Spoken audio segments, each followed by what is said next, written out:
So I saw a clip the other day on Twitter of Sneako bumping into some fans of his. He was at some basketball game, I think, and he was streaming while he was there, so his fans knew that he was there, so some of them went to this game specifically to meet Sneako. And the fans he meets in this video, holy shit, if this was my audience, I'd be fucking mortified. I'll link the video in the description. A bit of a warning, it's pretty gross. I'll give a brief rundown if you don't want to see it. The fans he meets in this video can't be more than like 12 years old, and they're saying shit like fuck all women, fuck gays, gays should die. And you can tell in this clip that Sneako is very embarrassed because this is a very bad look for him. And he tries to say, no, we love everyone, we love women. And then one of his fans says, okay, we love women, but not transgenders. Obviously, this is very gross and concerning because these are prepubescent kids who are saying this garbage. Do I think they legitimately believe what they're saying?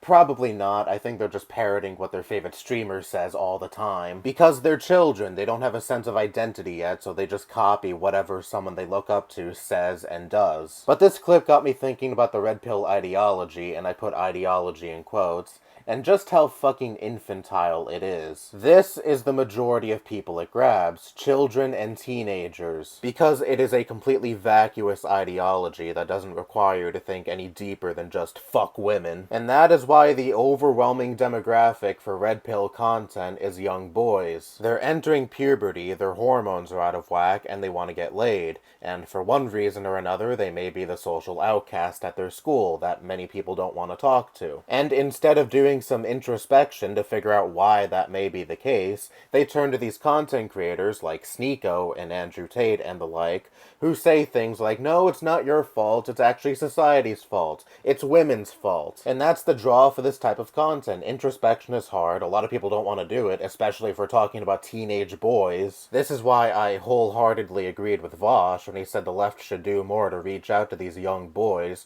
who turn to content creators like Sneako and Andrew Tate, but for whatever reason, that was a huge controversy, when I think that's a no-duh statement. Obviously, some people are too far gone, especially when we're talking about incels who are in like their 30s, or fuck, even 40s and beyond. But when it comes to like 14-year-old boys whose brains are still developing, they're still young and impressionable, and have a chance to escape this pipeline, I think we should absolutely talk to those types. When it comes to self-help for young boys, and I put self-help around huge quotes because this is obviously not sound advice these types are giving young boys, but anyway. The right has a huge monopoly in this field because they want to prey on young, impressionable boys, because that is the type of demographic who are the most susceptible to the type of rhetoric they're spewing. How many people in their 20s and beyond who are already educated and have life experience are they reasonably going to recruit? I mean, obviously it's not impossible, but, you know, older people tend to be less susceptible to obvious bullshit propaganda. They need to be hooked in at a young age, and that's exactly what figures like Andrew Tate and Sneako are doing. And the left does almost nothing to combat this, and it's absolutely fucking maddening.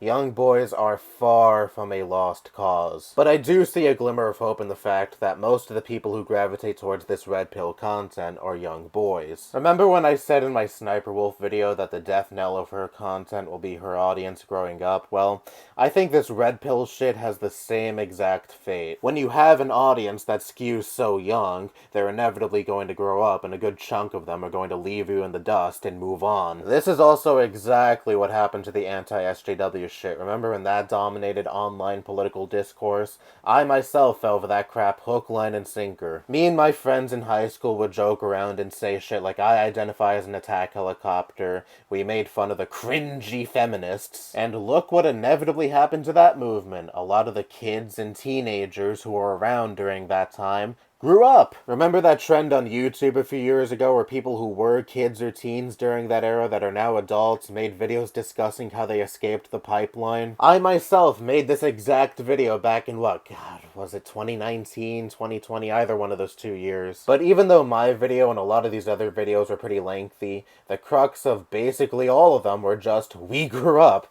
and thus we became less susceptible to this bullshit. I guarantee you, in a few years from now, when all these red pill kids kids get older, you're going to see the same trend on YouTube, but instead of it being about the anti-SJW movement, it's going to be about the red pill movement. Because there's nothing rational about what Sneako or Andrew Tate says, it's just a dumb misogyny, homophobia, and bigotry in general that has zero depth. And because there's not much depth to this type of content, in return, there's not much of an audience for this type of content beyond preteens and teens. They don't care about nuance, they don't have any type of ideology, they're just entertained by the brass nature of this type of content that doesn't require them to think beyond a surface level, because if you possess critical thinking skills, the irrationality of bigotry begins to show. Andrew Tate and Sneako may have an army of children and teenagers right now, but once that audience grows up and matures, they're in a world of trouble. And by the way, if you're a parent worth a fuck, you would not be letting your kid go and meet with Sneako. I mean, look at what he said about the Cuties movie, for God's sake. But anyway,